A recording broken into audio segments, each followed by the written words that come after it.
little bit low. 175. Oh, that was terrible. Don't be a grip dip. Right eye. That was better.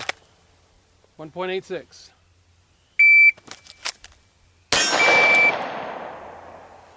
Left sinus. 1.74. Good, those are keepers. Hey guys, welcome out to the range. I wanted to do a brief video that is going to offend a bunch of people, but I'm going to do it anyways. It is a story that drives home the point that excellence in training, in my experienced eye, has always been the private citizen, which is why this channel and my company is called Tier 1 Citizen, or are called Tier 1 Citizen. I was a police officer, 2009, 2010, I forget when. Saturday afternoon, I do remember that, and I was standing by one of the bays of the fire hall, and our police department and our fire hall at that time, I think they're actually separated now, but at that time they were actually sharing a building separated by a wall. And so I was standing by one of the 3 fire bays chatting with one of the firefighters, and this Suburban comes ripping in to the town hall area. And I see this vehicle coming at us, so I immediately rotate, and I basically get into, well, let me show the camera. I rotate, and I basically get into this position. And I'm like, I don't know what's coming at us, but it's coming at us. So the firefighter kind of gets up and goes, da-da-da-da, which, by the way, kudos to him. Not a cowardly move, a wise move. He went ahead and kind of started headed for the building. So I basically faced the vehicle that was coming, and I made it a point to then put my Impala, my vehicle, my police cruiser, between me and the potential incoming problem. And this Suburban comes ripping up to the bay, door flies open, blood everywhere, strike one, and this guy comes running in my direction, and he says, officer, I need your help. And if you've been a cop for a while, you know the body language of truth and the body language of obfuscation. And as I glance into the back seat, I see a mom kneeling, a woman in her late 40s, kneeling astride a young man in his 20s, and she's applying pressure. I can see just below the edge of the window that she's putting pressure on something. So I call it to the firefighter, and I go, you better get some help. And I open the back door. Bro! There's blood everywhere, okay? And she gets out of the vehicle, and I open up my little pouch, get on my medical gloves, ask the father to grab my medical bag out of the trunk of my car. And I started applying pressure. It wasn't arterial, but there was a lot of blood. He had caught himself here in the leg. Thank God didn't hit the femoral artery. Femoral arteries are very specific, and arterial blood is cherry red. It's very bright, whereas venous blood is more toward the burgundy side. And not to mention, arterial blood is like it comes out of a hose. It's got a lot of pressure. So he'd hit something valuable, but he hadn't hit the really valuable one. And so anyways, we were applying pressure, and so we get him out of the car, they get him on a gurney. The medics are just at the next building over. It's like maybe 30 yards. So they bring their ambulance over real quick, and we transfer them in, and off they go. And mom goes with, dad stays behind, and I start taking information.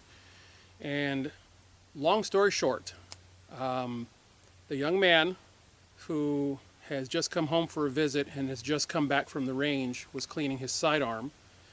And I'm going to do this carefully so that I don't actually, but I'm going to do this live fire to show you guys. How's that go? He cleared the round out of the chamber. Okay, I'm now holding the round. He pulled the magazine out of the gun from a seated position at the dining table, pointed it in a safe direction, and pulled the trigger. That's right.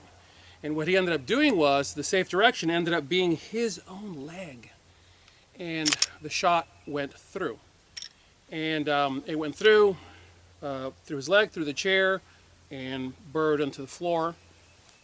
And anyways, he made a massive mess. And mom and dad showed up, And I'm taking this report and I'm thinking, are you flipping kidding me? And then they proceed to tell me this kid's pedigree, his training pedigree. This is the part where people are going to get all bent out of shape and offended. He's a former Special Forces something or another. Yeah, I had to go there. I'm sorry. I'm sorry. I had to go there. He's a former Special Forces something. And I will never forget this. And his mom said, and I'm sorry, his dad said to me, actually no, his mom had said it while we were getting him out of the vehicle. Because in the couple of minutes that it took for the ambulance to get brought around, the tension of everything was toned down. Okay, we got everything, we got the majority of the bleeding stopped with a lot of pressure, and the tension was kind of toned down. And I remember the mother saying, and he starts on Monday at his new job with the State Department. And then the dad said, and this is, and the dad brought it back up again after they'd left, after the medics and the patient and everyone had left. The dad brought it back up and he said, he starts on Monday with the State Department on such and such person's dignitary protection team. I'd love to be able to tell you the name of the politician whose team he was starting on. Y'all would laugh if I did, because for this young man to make it onto that team, it's such a high profile thing. And yet I said to myself, so if you're on that team and you did this to yourself, what the hell are you doing carrying one of these? Really? What are you doing carrying one of these? If you don't know the very basics of carrying a sidearm, how in the hell did you get on that security detail? Well, he got on that security detail because of his DD-214. Because of what he was in the military, somehow translated to what he was going to be in the real world. And I remember going, it's never going to end. People are never going to look at performance as a determining factor. They're going to look at, oh, well, yeah, because he is a farmer, and then, so yeah, let's put him here. But there's no understanding of skill. The kid shot himself. He made a rookie mistake. Anyone who saw me do this a couple minutes ago knows what I did wrong. For those of you who are new, by the way, welcome, I'm glad you're here. For those of you who are new, let me show you how you unload a firearm. It comes out of the holster. You make sure you're pointed in a safe direction so you're not going to be doing this with people around you. The magazine is taken out of the weapon and stored. Then the round in the chamber is taken out of the weapon and stored. And then the weapon is visually inspected. You look through daylight, through the ejection port, or through the mag well, doesn't matter which. You also look into the chamber and, if possible, feel into the chamber. You absolutely know there's no ammunition in this gun, but you're still going to go one step further. You're going to drop that slide, and you're going to give it several racks. You guys have seen me do this many times in videos, and then that weapon is going to be put away until you are ready to begin working on it. Cleaning it, maintaining it, changing sights, whatever the case may be. And when you sit down to actually work on that weapon, you then do the entire process all over again. You then check for a magazine, which there isn't one. You then lock it to the rear. You then visually inspect, tactily inspect, drop the slide, check, place it on the table, or in that case, in a safe direction, which does not include any part of your own body. Safe direction is to the side, and you pull the trigger. And in this one, I've actually modified the takedown lever. Long story. But anyways, you would then take the gun apart and start working on it. He violated several rules. And my concern is, did he violate them because he thought he was above them? Or did he violate them because he didn't know they even existed? Because that is a valid concern. And this is not just me. I have friends who are also firearms instructors. One of them is a firearms instructor in the Tampa, Florida area, which is SOCOM Central. And he says to me, I train with Special Forces guys on a regular basis.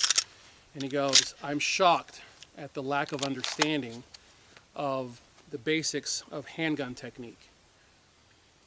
And I said, yeah, I know. I've trained with enough so-called elite people to know that there's something missing, guys. I'm not the only one seeing it. There's something missing.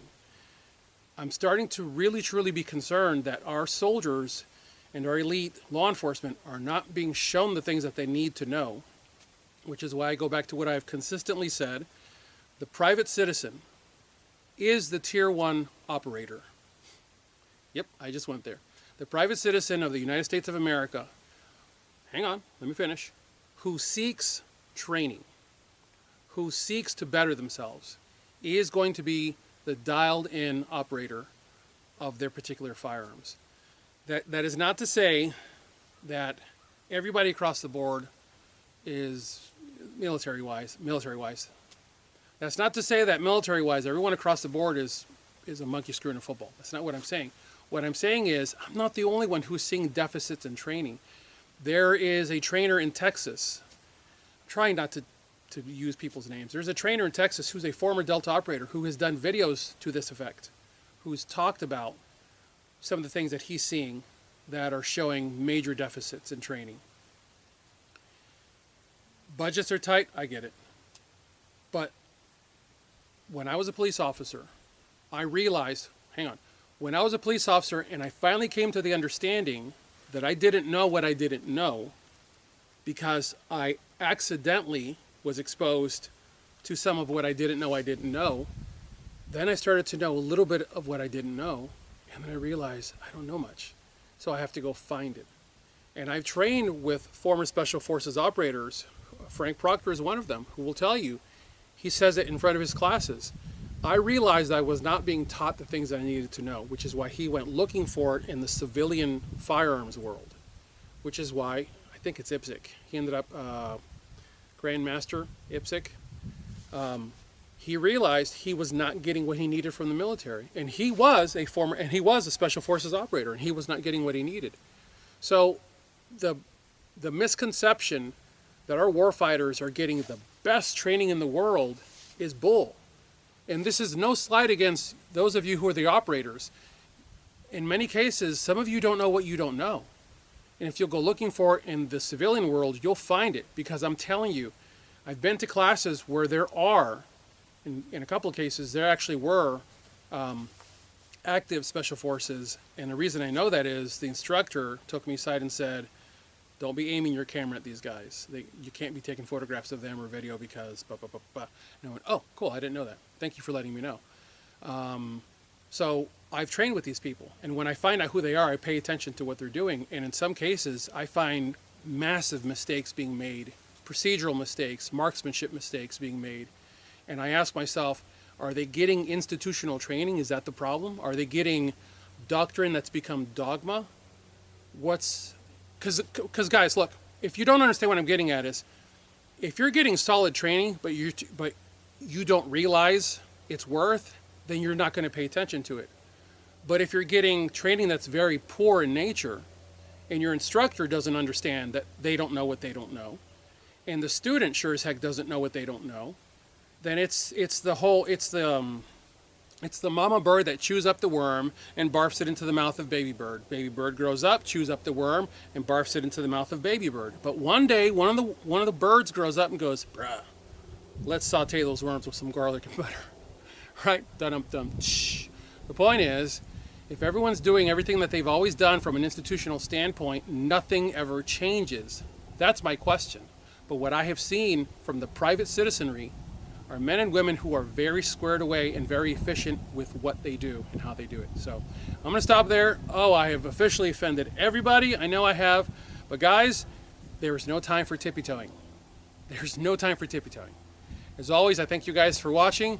God bless you all. Get those guns out and practice. Have a good one.